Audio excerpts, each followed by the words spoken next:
Une phrase courante qui suggère un avenir meilleur et un meilleur toi est de te recréer, mais combien comprennent vraiment à quel point cela va en profondeur, combien de personnes commencent vraiment ce voyage transformateur de vie. Nous sommes au bord de l'année 2024. Donc il est temps pour un réveil profond. Un guide complet pour te recréer en 2024 est fourni ici. La philosophie stoïcienne ainsi que celle d'autres philosophes intéressants est utilisée dans cette vidéo.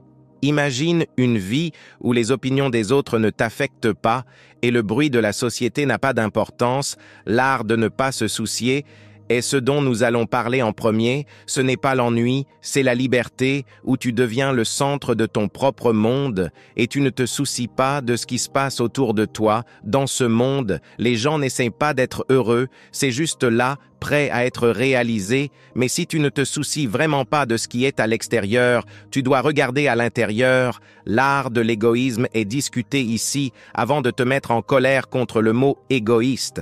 Réfléchis à ceci. Peux-tu vraiment aimer les autres si tu ne t'es pas aimé toi-même? Apprends pourquoi l'égoïsme et l'amour de soi sont la base d'une bonne vie.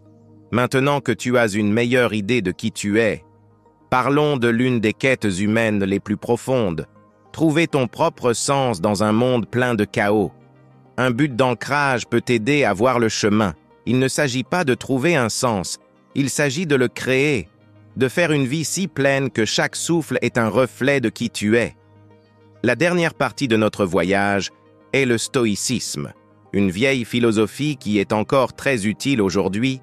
Apprends l'idée stoïcienne de la bonne vie qui est définie par la vertu, la sagesse et la tranquillité, plutôt que par le succès financier. Une vie dans laquelle l'adversité te change, plutôt que de te briser, alors que tu commences une nouvelle année. Rappelle-toi que l'exercice ne consiste pas à changer ton apparence, mais à changer qui tu es au fond de toi. Il s'agit de trouver les trésors cachés en toi, de renouer avec ton vrai moi et ensuite d'envoyer cette énergie dans le monde. L'année 2024 approche et elle semble être un nouveau départ. La vraie question n'est pas de savoir si tu devrais changer, mais si tu es prêt à rencontrer ton meilleur toi. N'aie pas peur de te lancer. Partons ensemble en voyage pour atteindre une croissance, une sagesse et une illumination inégalées. As-tu déjà eu l'impression que les demandes de la société étaient trop lourdes à supporter ou que tu te souciais de choses que tu ne pouvais pas changer? Tu n'es pas seul. Si tu as répondu oui, beaucoup d'entre nous passent toute leur vie à s'inquiéter de choses qui pourraient ne pas être aussi importantes que nous le pensons. Mais, et s'il y avait un moyen de sortir de cet état bloqué, un moyen de traverser la vie avec moins de stress et plus de sérénité? Aujourd'hui, nous allons en apprendre davantage sur une approche philosophique qui pourrait t'aider à vivre une vie plus heureuse et plus épanouissante. L'art de ne pas se soucier.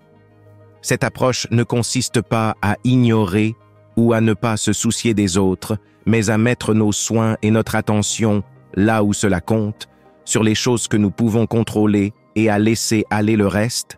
Cette vidéo t'emmènera dans un voyage, la philosophie énergisante du stoïcisme, le courage existentiel de Søren Kard, le calcul onique d'Épicure, les idées affirmant la vie du taoïsme et l'essence individualiste de l'existentialisme EX. Nous parlerons également de cas et d'utilisation de la vie réelle. La manière dont ces idées ont été utilisées par de vraies personnes sera discutée, ainsi que la façon de ne pas s'inquiéter de la bonne manière peut conduire à plus de bonheur, moins de peur et une vie plus complète en général. Mais que voulons-nous vraiment dire quand nous disons « ne pas se soucier » dans un sens philosophique? Ne pas se soucier ne signifie pas être complètement détaché ou ne pas se soucier du tout. Cela signifie se libérer des pressions sociales, des peurs de l'inconnu, des inquiétudes concernant les choses que nous ne pouvons pas contrôler et du stress sur ce que les autres penseront de nous. Il vaut mieux se concentrer sur ce que nous faisons, comment nous réagissons et comment nous nous sentons, au lieu de s'inquiéter des choses que nous ne pouvons pas changer. Cela s'appelle l'art de ne pas se soucier, comprendre nos limites et choisir ce qui mérite notre attention. Le travail acharné et l'enthousiasme sont ce qui compte. Il s'agit d'apprendre à être d'accord avec ne pas savoir ce qui va se passer.